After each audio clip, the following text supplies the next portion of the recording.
Hi guys, sorry, part 2 with Dr. Imelda. There was a connection issue. Let me just add her back in. So sorry about that.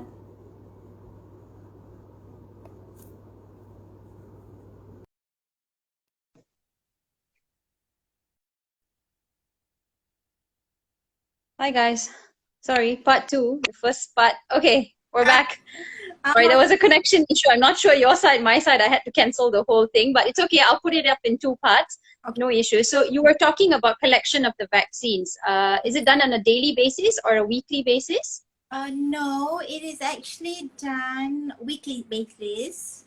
We Okay. get about, for the time being, because it's a slow start, for some of our clinics, they've gone up to the maximum, which is 150 per week. Okay. But for like my Okay. clinic, we're still Yeah. doing 3 days. So yeah, we do three. It's weekly, basically weekly pickups. Okay, so you do Tuesday, Wednesday, Thursday, and you do 12 per day. Is that the minimum? 18 per day. Okay. But next week we will Okay. be doing 34, first dose and second doses. So that Okay. we're gonna be bunking up. But some So of the fast clinics, taken dose already. yeah, that's why. Yeah. My gosh. Some of the clinics are doing 5 days now. So we're going to be Yeah.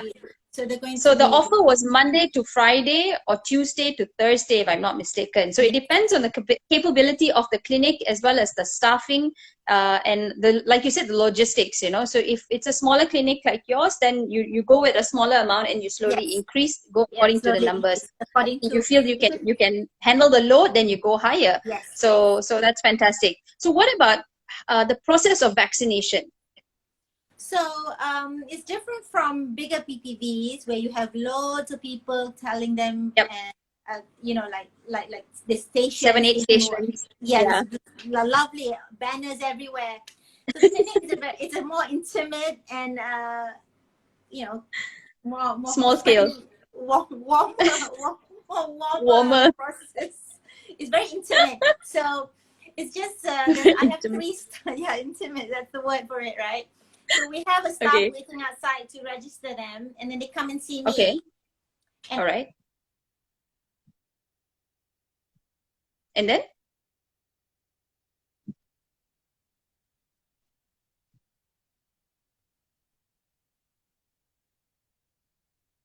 Oh, sorry, Imelda. I can't hear you.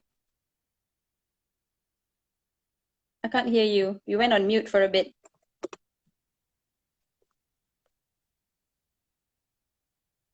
Yeah. Ni sabo lah, ni sabo. I can't hear you. Do you have headphones maybe?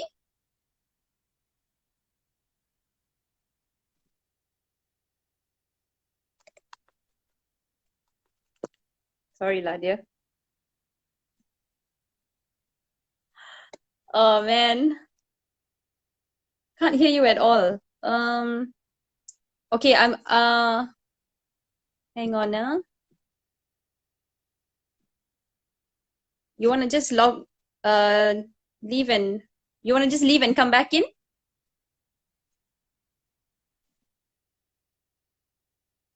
You leave and come back in? Do you wanna do that?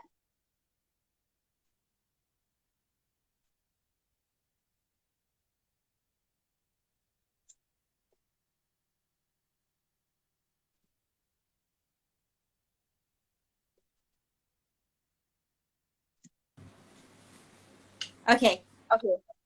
Better. Yes. Okay. Sorry. Okay. So many. This is the problem doing live when you're not tech savvy. We're just doctors trying to make an awareness out there. It's okay. So the universe will help us out. I believe that. Instead of like in big PVVs, they do the consent like in masses. Like there'll be like 30, but I have to do it. It's rather intimate. It's just me and the patient, and I go through them. And then I also fill in I draw out the syringe and I will inject them. And it's it's very fast, and it's quite nice to see this patient. And then they're observed outside in the waiting area, is it? Yes. Okay. So it's a very simple process. They come in, they're screened by your nurses. They come in and see you, you take the consent, you explain it to them, you inject them, and then they go outside and wait either that 15 or 30 minutes, and then they go back after that. And then they get they get the card, and the nurses give them a card for the appointment. They get a card. So when we were given the vaccine, they give you the card also. Yeah. Okay, so they give you the cards along with the vaccines, right? With the syringe and the needles. So they give you quite a lot. Okay. Syringe, needles. So the consumables also provided. Okay. Yes, and the immunization card. Consent form, you print out. We print out, yeah. They give you. Okay, and the patients, are you decide patients or patients from MySejahtera, and the government gives you a list? Because this is very important. A lot of people think they can just walk in, like in America, you go to the pharmacy and you can get your vaccine. You know, so it is given by MySejahtera. Yes.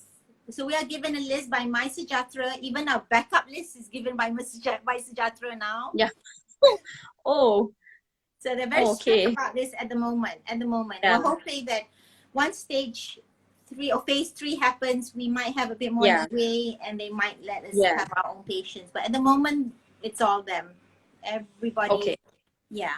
All right. So no walk-ins are entertained, and you can't just go to any GP you want to and demand for a vaccine. I think that's not allowed at the moment. Yeah. So it's all by MySejahtera. You still have to wait for it to come out on your phone, and then you go to that GP that is listed on your phone. All right. Okay. So is there anything that you feel that could improve in the system for GPs? Well, Rakhee. So many. So many to say. Well, actually, we find that this list, sometimes when we call patients, they've already been called somewhere else. Oh. Yeah, so they have been called by 3 places. Like, Bukit Chalil calls them, Shah Alam calls them, and then Klinik calls them. So that's something we need to look into. We've asked them why this is happening. Yeah. So they also don't know why this is happening. Like there's overlaps. So they're not sure why this is also happening to some patients. Another one is they give our list quite late. We would like that as well. Yeah, I would like it a little bit earlier so that we don't have to rush. Everybody rushing on Tuesday. There's like 10 clinics in Kota Damansara participating in this program. We're all rushing at 10 o'clock. 10 to 12. But it would be nice if we got it a bit earlier. So some can come on Monday, some can come on Tuesday. So yeah, they give our list very, very late. And for some reason, I was under the understanding that if Kota Damansara clinics does it, then Kota Damansara people, we were serving our catchment area. Yeah. But we're not. Noah? No. I've been getting people from Puchong, from Subang, Sunway. Yeah, it's really random. The only thing that I see some consistency is the age. They all are born in the same year or something like that. But they're not from the same place, which I think defeats the purpose of having little time. Yes, I think. Yeah, defeats the purpose of having your family doctor in the area vaccinating when you're vaccinating someone like 30 kilometers away. Yes. Yeah. And I mean, they could go to Subang. I'm sure there are some Subang clinics that are participating in this wonderful program. Yeah. So I think that needs to be looked at because we're finding that's what I think. I have a long list actually. What else did I say? What else is on that list? What else is on that list? Yeah, double entry. Well, I think they should look into walk-ins actually. Lots and lots of people. I don't know where this story where people say they don't want vaccine because we had a little incident where everybody was I agree with you. Yeah. And there's so many people that are like begging me for vaccine. Yeah. So it's doable, but I don't know why they're doing this in because we can enter in the VAS if they don't have a place. Yeah. But I think walk-in is plausible and should be considered. I agree. I absolutely agree, especially if you live within the vicinity of where the clinic is located. You know, if you're a resident of Kota Damansara in your case, then, you know, you should be able to go to any Kota Damansara GP that's participating and get your vaccine there. I absolutely agree with that. I think walk-in could be, there's so much to improve more. Yeah. Yes, I think walk-in should be considered. I don't know why there is some hesitance to it, but yeah.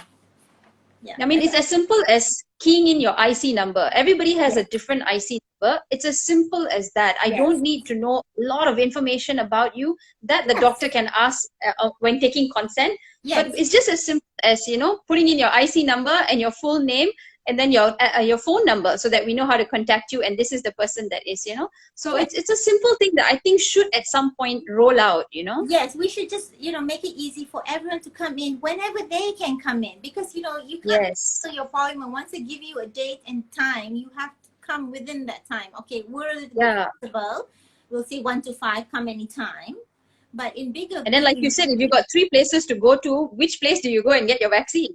Exactly. So there's one name in 3 places. So you know, that means 2 other people are not getting their slot. So you know, that's the trouble with this. Yeah. I think so. I think walk-in should be something they should consider, because if you want to count the statistics, it's just putting in. By the end of the day, you just see how many, you know, the vast system, and you can just count the statistics. There shouldn't be a problem. Absolutely. Yeah. So what else is on your list? Huh? What else is on your list? You said you had a whole list. For I have five on my list. But it's long. Okay. Double entry. What are the others? I just like to tell people that there's also another platform to help with this vaccine. It's called Cell Care. So the Sri Lanka people are also looking for clinics that are willing to participate in this program. I'm not sure how they're doing it. We're still waiting for them to iron out details. But if other doctors want to see, because Cell Care apparently will be sending their vaccines to you. So they will be skipping the logistic part of this. And it's logistics is very, very tedious. So if people are listening and other clinics are listening, Cell Care is also doing this, and they should. There's one more called the Cellvax that is launched today. The Selangor vaccine. But I think this is more from the politicians, like how to get the majority in phase 2 vaccinated as quick as possible, especially in Selangor. So I think that's probably one of the reasons why you're getting people from Puchong and all over all over Klang Valley, because they're trying to finish up the phase 2 guys, so that they can actually roll out phase 3 with Selangor, because we know KL has rolled out phase 3 already last week. So I think that's what they're trying to do with the Selangor clinic. So maybe that's why you're getting KL was a little bit faster also for my clinic, even for Protect Health. They started 2 weeks earlier from the Selangor clinics. So in general, KL is much faster. Even when they rolled out the vaccines the first time in March also, KL was already halfway through the vaccinating their frontliners when Selangor was still like twiddling thumbs, you know. So, so everything was much faster in KL. So I think Selangor also huge population. So let's wait and see and hope that it picks up in any way. So do you have any messages to the public regarding GP PPVs, and, you know, what do you want to tell people out there about your clinic and, you know, vaccinations in a GP? What should they prepare? What should they, you know, be aware of? Number 1, I'm so happy that the Malaysians all want vaccine. Yay for Malaysians. Well done, Malaysians. Yes. Number 2, I was also very overwhelmed with the, you know, response. So wait, we'll get there. We'll get to you as soon as we can. And we really do want to vaccine everyone, don't we, Rakhee? We do. Yeah. We'll get to you too. Yes. So yes, I think yes. Thank you for letting me speak on your live. It's lovely to tell a little bit of our PPV journey. It's been very it's exciting, and also it's a lot of work though. Yeah. And especially as a mother as well, and you've got kids who are homeschooling, online schooling and all, and you know, it's just a lot of, it's overwhelming. And the fact that now they're going to go into stricter lockdown in Selangor and KL, I think it's going to be a bit more difficult for the people to turn up for their vaccines. I hope they will be able to come. I hope they'll be able to turn up for all their appointments. So that's something that I really pray that will work out in Selangor and KL. Giving leeways, right? You can bring your parents to some of these lovely. So it's apparently only one person per car, or if you're a driver, it's 2 people in a car. So that's where the tricky period comes. You know, if you're bringing your parents, so how do you fit 3 people in a car? Before this was 3. How do you need help? Yes, Yes, absolutely, absolutely. So I don't know. Let's see how the details pan out, and hopefully more and more get vaccinated. Whether it's in the GP, whether you're getting called to the centers, So thank you so much, Dr. Imelda, and good luck to Klinik Idzhams, all 10 of y'all. Thank you so much for doing this service to Malaysians. Take care, and I hopefully will see you physically soon. Yes, yes. Bye. I miss you, Rakhee. Bye. I miss you too. Bye. Bye.